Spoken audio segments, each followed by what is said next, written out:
Hi friends, welcome back to Pooja Bhagat YouTube channel. ಇವತ್ತಿನ ವ್ಲಾಗಲ್ಲಿ ನಿಮಗೆ ಜಿಲೇಬಿ ಫಿಶ್ ತವಾ ಫ್ರೈ ಯಾವ ಥರ ಮಾಡೋದು ಅಂತ ಹೇಳ್ತೀನಿ. ಮೊದಲಿಗೆ ಫಿಶ್ಗೆ ಅರಿಶಿಣ, ನಿಂಬೆಹಣ್ಣಿನ ರಸ, ಉಪ್ಪು ಮೂರನ್ನು ಹಾಕಿ ಚೆನ್ನಾಗಿ ತೊಳಿಬೇಕು. ಏಕೆಂದರೆ ಅಂಗಡಿಲಿ ತೊಗೊಂಡಾಗ ಅವರು ಬೇರೆ ನೀರಲ್ಲೆಲ್ಲ ತೊಳೆದಿರ್ತಾರೆ. ಸೊ ಹಾಗಾಗಿ ಇದು ಮೂರನ್ನು ಆ್ಯಡ್ ಮಾಡಿ ತೊಳೆಯೋದ್ರಿಂದ ಫಿಶ್ದು ಸ್ಮೆಲ್ಲೆಲ್ಲ ಹೋಗುತ್ತೆ, ಅಂದರೆ ಸ್ವಲ್ಪ ಸ್ಮೆಲ್ ಹೋಗುತ್ತೆ ಮತ್ತು ಫ್ರೆಶ್ ಅನಿಸುತ್ತೆ. ಹಾಗಾಗಿ ಇದನ್ನು ಮೂರನ್ನು ಆ್ಯಡ್ ಮಾಡಿಕೊಂಡು ಫಿಶ್ನ ಚೆನ್ನಾಗಿ ತೊಳ್ಕೊಬೇಕು. ನಂತರ ನಿಮಗೆ ಇದಕ್ಕೆ ಯಾವ್ಯಾವ ಮಸಾಲೆನ ಹಾಕೋದು ಅಂತ ಹೇಳ್ತೀನಿ. ಹಾಗೆ ಮಸಾಲನೆಲ್ಲ ಹಾಕಿ ತುಂಬ ಒಂದು 10-15 ಮಿನಿಟ್ಸ್ ನೆನೆಸಿ ಅದನ್ನು ಆಮೇಲೆ ತವಾ ಫ್ರೈ ಮಾಡಬೇಕಿರೋದು. ಸೊ ಇವಾಗ ಏನೆಲ್ಲ ಮಸಾಲೆ ಬೇಕು ಅಂತ ನೋಡೋಣ ಬನ್ನಿ. ಉಪ್ಪು, ಕೊತ್ತಂಬರಿ ಸೊಪ್ಪು, ಶುಂಠಿ ಬೆಳ್ಳುಳ್ಳಿ ಪೇಸ್ಟ್, ಒಣಮೆಣ್ಸಿಕಾಯಿ, ಧನಿಯಾ ಪುಡಿ, ಮೊಟ್ಟೆ, ಅರಿಶಿಣ, ಹುಣಸೆಹಣ್ಣಿನ ರಸ, ಮೆಣಸಿನ ಪುಡಿ. ಇಷ್ಟು ಮಸಾಲೆ ಇದ್ದರೆ ಸಾಕು, ಫಿಶ್ ತವಾ ಫ್ರೈ ರೆಡಿ ಆಗುತ್ತೆ. ಸೊ ನಾನು ಎಲ್ಲ ಮಸಾಲೆನೂ ಒಂದೇ ಕಡೆ ಇಟ್ಕೊಂಡು ಇವಾಗ ಎಲ್ಲ ಮಸಾಲೆನೂ ಮಿಕ್ಸ್ ಮಾಡ್ಕೋತಾ ಇದ್ದೀನಿ. ಯಾಕೆಂದರೆ ಒಂದು ಕಡೆ ಉಪ್ಪು ಖಾರ ಆ ಥರ ಆಗುತ್ತೆ. ಸೊ ಹಾಗಾಗಿ ಎಲ್ಲನೂ ಒಟ್ಟಿಗೆ ಹಾಕಿ ಚೆನ್ನಾಗಿ ಮಿಕ್ಸ್ ಮಾಡ್ಕೋಬೇಕು. ಸೊ ಇವಾಗ ನಾನು ಯಾವ ಥರ ಮಿಕ್ಸ್ ಮಾಡ್ತಾ ಇದ್ದೀನಿ ಅಂತ ನೋಡಿ.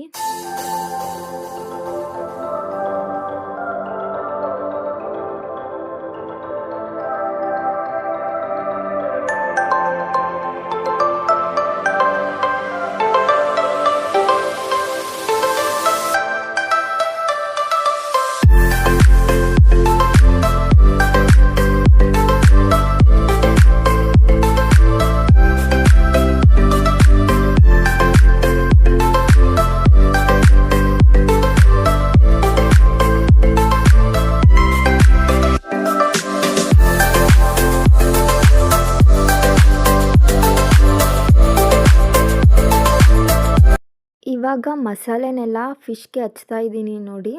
ಯಾವ ಥರ ಹಚ್ಬೇಕಂದ್ರೆ ತುಂಬ ತೆಳನೂ ಇರಬಾರ್ದು, ಮಂದಕ್ಕೂ ಇರಬಾರ್ದು ಮಸಾಲೆ ಫಿಶ್ ಮೇಲೆ. ಆ ಥರ ನೀಟಾಗಿ ಹಚ್ಚಬೇಕು. ತೆಳು ಇದ್ದರೆ ಖಾರ ಉಪ್ಪು ಎಲ್ಲ ನೀಟಾಗಿ ಹಿಡಿಯಲ್ಲ. ಅಕಸ್ಮಾತ್ ತುಂಬ ದಪ್ಪವಾಗಿ ಹಚ್ಬಿಟ್ರೆ ನೀವು ಅದು ತವಾ ಮೇಲೆ ಇಟ್ಟಾಗ ಅದಷ್ಟು ತುಂಬ ಕಪ್ಪಗೆ ಸೀದ್ಕೊಬಿಡುತ್ತೆ. ಒಳಗಡೆ ಫಿಶ್ಗೆಲ್ಲ ಫಿಶ್ ನೀಟಾಗಿ ಬೇಗ ಬೇಯಲ್ಲ. ಸೊ ಹಾಗಾಗಿ ಫಿಶ್ಗೆ ಎಷ್ಟು ಬೇಕೋ ಅಷ್ಟು ಮಾತ್ರ ಹಚ್ಚಬೇಕು. ಮತ್ತು ಒಳಗಡೆ ಓಪನ್ ಕೊಟ್ಟಿರ್ತಾರಲ್ಲ ಅಲ್ಲೆಲ್ಲ ನೀಟಾಗಿ ಹಾಕಿ ಫಿಶ್ಗೆ ನೀಟಾಗಿ ಹಚ್ಚಿ ಒಂದು 10 ನಿಮಿಷ ಇಲ್ಲ 15 ನಿಮಿಷ ಹಾಗೇ ನೆನೆಯೋಕ್ಕೆ ಬಿಡಬೇಕು. ನೆನೆಯೋಕ್ಕೆ ಬಿಟ್ಟಾಗ್ಲೇ ಉಪ್ಪು ಖಾರ ಎಲ್ಲ ನೀಟಾಗಿ ಫಿಶ್ಗೆ ಹಿಡಿಯೋದು. ಹಾಗೆ ಹಿಡ್ದಾಗ ನಿಮಗೆ ಬೇಯಿಸಿದಾಗ ಚೆನ್ನಾಗಿ ಟೇಸ್ಟಿ ಅಂತ ಅನಿಸುತ್ತೆ ಫಿಶ್ಶು. ಸೊ ಹಾಗಾಗಿ ನೆನೆಯೋಕ್ಕೆ ಬಿಡಬೇಕು. ಇವಾಗ ನಾನು ಒಂದು ಬಾಳೆ ಎಲೆ ತೊಗೊಂಡಿದ್ದೀನಿ. ಅದರಲ್ಲಿ ಒಂದು ಸೈಡ್ ಮಾತ್ರ ಕಟ್ ಮಾಡ್ಕೊಂಡಿದ್ದೀನಿ. ಆ ಬಾಳೆ ಎಲೆಗೆ ಸ್ವಲ್ಪ ಎಣ್ಣೆನ ಹಚ್ಚಿ ಆ ಎಣ್ಣೆ ಮೇಲೆ ನೆಂದಿರೋ ಫಿಶ್ನ ಇಟ್ಟಿದ್ದೀನಿ. ಇವಾಗ ಅದನ್ನು ಫುಲ್ ಕ್ಲೋಸ್ ಮಾಡಿ ಕಡ್ಡಿ ಇದ್ದರೆ ಕಡ್ಡಿಲೇ ಚುಚ್ಕೋಬೋದು 4 ಮೂಲೆಯೂ. ಇಲ್ಲ ಅಂದರೆ ದಾರ ತೊಗೊಂಡು ಸುತ್ಕೋಬೇಕು. ಇವಾಗ ಕಡ್ಡಿ ಇಲ್ಲ ಅಂತ ಹೇಳಿ ನಾನು ದಾರ ತೊಗೊಂಡು ಸುತ್ಕೋತಿದ್ದೀನಿ. ಆ ಥರ ಸುತ್ತಿದ್ರೆ ಮಸಾಲೆ ಏನು ಹಾಕಿರ್ತೀವಿ ಅದು ಯಾವುದು ಈಚೆಗೆ ಬಿಟ್ಕೊಳ್ಳಲ್ಲ. ತವಾ ಎಲ್ಲ ಹಂಗೆ ಮಸಾಲೆ ಹಾಕ್ದೇ ಎಲೆನ ಹಾಕ್ದೆ ಇಟ್ಬಿಟ್ರೆ ತವಾಗೇ ಮಸಾಲೆ ಎಲ್ಲ ಅಂಟ್ಕೊಬಿಡುತ್ತೆ ಬೇಯ್ತಾ. ಸೊ ಈ ಥರ ನೀವು ಬಾಳೆ ಎಲೆನ ಹಾಕಿ ಕಟ್ಟಿ ಹಾಕಿದ್ರೆ ಮಸಾಲೆ ಎಲ್ಲ ನೀಟಾಗಿ ಒಳಗಡೆನೆ ಬಾಳೆ ಎಲೆ ಒಳಗಡೆನೇ ಇರುತ್ತೆ. ಸೊ ಹಾಗಾಗಿ ಈ ಥರ ಯೂಸ್ ಮಾಡ್ತಾಯಿದ್ದೀನಿ ನಾವು.